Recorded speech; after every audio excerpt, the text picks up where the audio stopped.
Welcome to the Chula Vista Elementary School District's virtual forum on the Local Control Accountability Plan.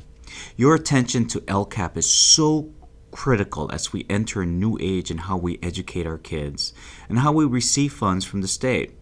I would like to spend a few minutes with you in this virtual background session about what we call the Local Control and Accountability Plan. First, how we're being financed in our schools has dramatically changed. Not only do we receive a per-student base amount at our district, we also get financed through our demographics, as you can see in this slide. Specifically, we're provided additional funds for low-income students, English learners, and foster youth. Because of the new funding formula, as a whole, we will receive $14.3 million of estimated growth money. What that means for our district is that because of our demographics, we have 59.56% of our students that are either low-income, English learners, and foster youth. That means that estimated additional grant monies, which are supplemental and concentration, amount to $4.8 million. These monies are designated specifically to assist these target groups. Our Lcap plan has to address 8 priority areas established by the state. We're going to explain essentially how our district will utilize this money to enhance the academic potential for the target group of kids as well as all students.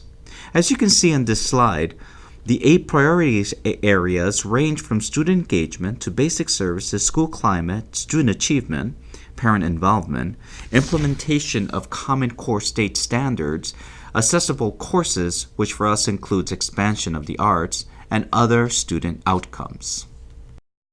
We need to distill these 8 priorities on our plan into 3 broad categories. These categories under Lcap will read pupil outcomes, conditions of learning, and engagement. The rest of this presentation will focus on these 3 broad categories. When we look at pupil outcomes, we look at how our students are achieving now and where do we want them to achieve in the future, specifically 3 years from now. On this slide, it shows our English language arts goals for K1 on the left, and as you can see, our kinders and first grades are doing pretty well. Great job. But we want by 2017 for 78% of our K1 to meet benchmarks in our reading assessment. Our local measures show us in grades 2 through 8 in the chart at the right are at 37% currently. But remember, these local measures mimic the Smarter Balance Assessment, and we want them to be at 73% by 2017. I know we can do it. It is an attainable goal. In mathematics, we are in a better position with 43% meeting goal. By 2017, we want to elevate that percentage to 75%. Our third goal describes the need for our third grade readers to be reading at proficiency. And that is because there's significant research that indicates if they are reading by third grade, they have an 80 to 85% chance of success for the rest of their academic career. In other words, third grade reading proficiency is a predictor of student success. Equally important is our fourth goal about our English learners. It is interesting to note that Chula Vista, we have done a remarkable job and nationally renowned with the growth of our English learners. We need to continue to improve and increase the rate of reclassification.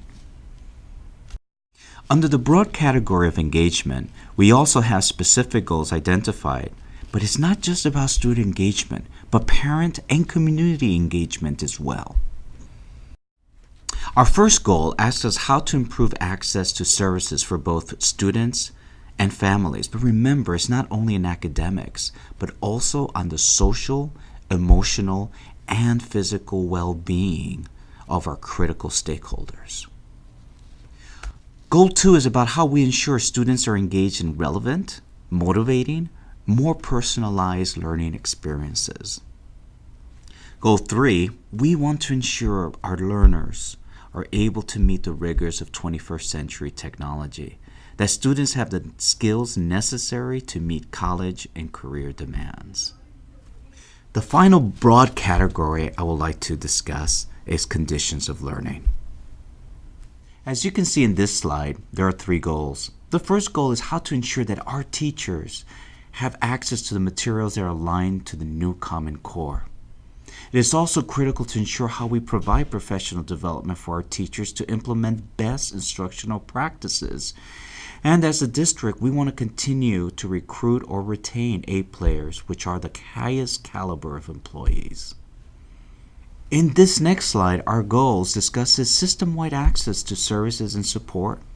Also, we want to make sure we offer students a balanced education. How do we bring the arts or music into our schools? Equally important is our goal to strengthen emergency response crisis management. We know that disasters happen. It's not a question of if, but when. First, I just want to thank you for your interest in our district local control and accountability plan. We're gathering inputs from many of our stakeholders, and through this virtual forum, we're able to expand our footprint in terms of outreach. I want to let you know that we greatly value our teachers, our school leaders, our parents, and you can see that our system is interdependent and that what unites us is that core belief that every child is an individual of great worth. The website indicated on your email will take you to a survey that will describe the actions connected to these goals, and we value the input that you'll provide to us. Your input would modify and enhance what we want to do to continue the stellar journey for Chula Vista Elementary School District. Thank you for your time and enjoy your break.